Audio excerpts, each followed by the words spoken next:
Dive deep into the dark web's most captivating saga, Silk Road, a marketplace where desires met dark realities and freedom's price was paid in Bitcoin and blood. The architect of this hidden empire, a young visionary turned most wanted criminal. Stay with us as we explore the manhunt, the forensic expertise required, and the harshest penalty you could think of for a digital crime. Born on March 27, 1984, Ross William Ulbricht grew up in Austin, Texas, displaying an early aptitude for science. His journey into the digital abyss began after completing his master's degree in material science and engineering at Penn State University. Here, he was exposed to economic theories and libertarian ideologies, becoming increasingly disillusioned with traditional employment and government regulation. This disappointment sowed the seeds for the creation of the business that would put him straight onto the FBI's most wanted list. In January 2011, the digital landscape was transformed forever with the launch of Silk Road. This was not just a marketplace, but a place where users could buy and sell goods free from government oversight. Silk Road operated on the dark web, accessible only through the Tor network, which anonymizes users' locations and activities. It could also conceal the server's IP address and thus its location. Under the alias Dread Pirate Roberts, Ulbricht managed the site, setting up a sophisticated user feedback system reminiscent of mainstream e-commerce websites. This system ensured trust between buyers and sellers in an environment where anonymity could easily breed suspicion. Transactions on Silk Road were conducted in Bitcoin, a choice that was both ideological and practical. Bitcoin's decentralized nature aligned with Ulbricht's libertarian views, and its anonymity was vital for a marketplace trading in illegal goods. The range of products available on Silk Road was vast and varied, predominantly featuring illegal drugs. However, it also included other illicit goods such as fake passports, stolen credit card information, and hacking services. By 2012, the platform had become the most famous dark web marketplace, drawing the attention of both enthusiastic libertarians and law enforcement agencies worldwide. By creating a space where drug transactions were safer and more transparent than on the streets, Ulbricht believed it was not only providing a service, but also making a political statement against what he viewed as the failed policies of prohibition. Yet, like many idealists, the guy was quite naive about the realities of absolute freedom in a world rife with inequality and exploitation, and this led to his quick demise.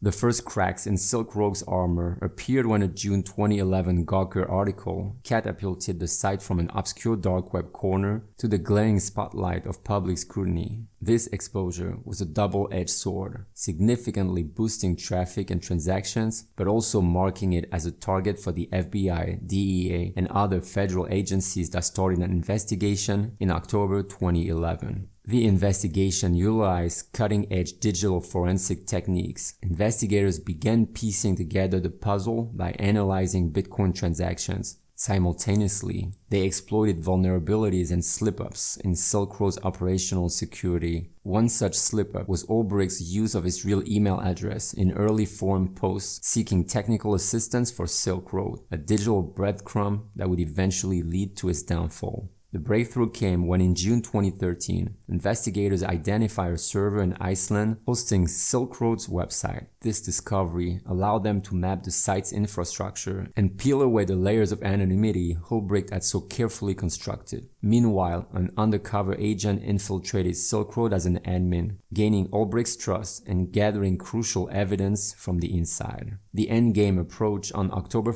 2013, when Ulbricht was arrested at the Glen Park branch of the San Francisco Public Library. Just like in a movie, two federal agents, pretending to be quarreling lovers, served as a distraction to Ulbricht, who was logged into Silk Road's administrator panel. This is when they quickly moved in to arrest him, while a third agent seized the laptop and inserted a flash drive that copied all key files. Ulbricht never got a chance to encrypt or delete any files. This act provided the smoking gun needed to link Ulbricht directly to Dread Pirate Roberts and the illegal activities facilitated by Silk Road. On October 2, 2013, The FBI shut down Silk Road and seized its server. The homepage was replaced with a seizure notice from the US Department of Justice and the FBI. Ulbricht's capture marked a significant moment in the history of the internet, demonstrating the limits of digital anonymity in the face of determined and technologically adept law enforcement agencies. On February 4, 2014, Ulbricht was charged with engaging in a continuing criminal enterprise,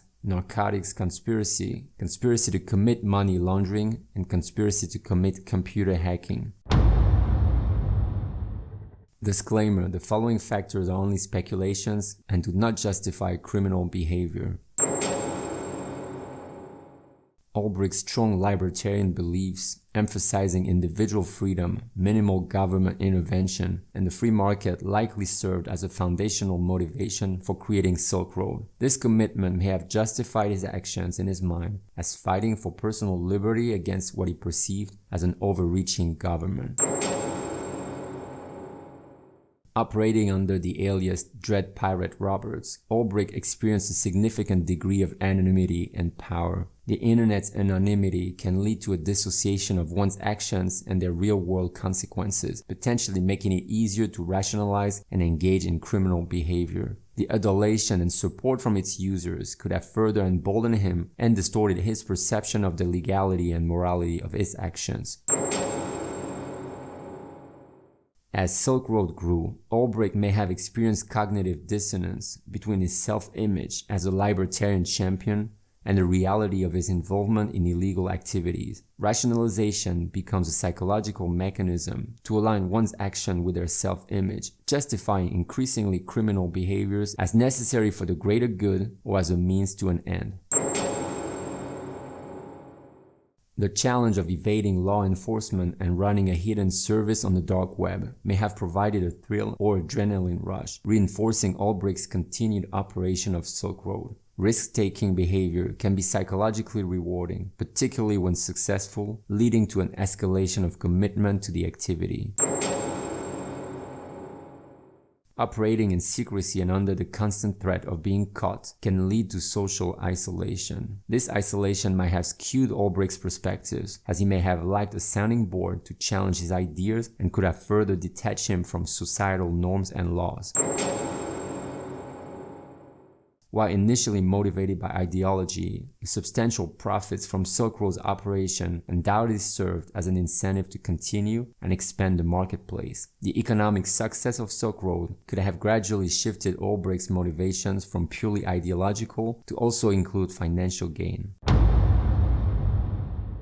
On January 13, 2015, in New York City, the trial started with the prosecution presenting a mountain of digital evidence, painstakingly gathered from Silk Road servers, Ulbricht's laptop, and the blockchain ledger that recorded Bitcoin transactions. This evidence painted a detailed portrait of Ulbricht's dual life as a seemingly innocent tech enthusiast and the kingpin of an extensive online black market. One of the most contentious aspects of the trial was the question of Ulbricht's role in commissioning murders for hire in the amount of $730,000 of 5 people who had threatened to reveal the Silk Road's enterprise. Although charges related to these allegations were not filed in the trial, the prosecution used them to bolster the depiction of Ulbricht as a ruthless operator willing to use violence to maintain his digital empire. On February 4, 2015, after only 3.5 hours of deliberation, the jury found Ulbricht guilty on all counts. On May 29, 2015, Ulbricht was sentenced to life in prison without the possibility of parole and ordered to pay about $183 million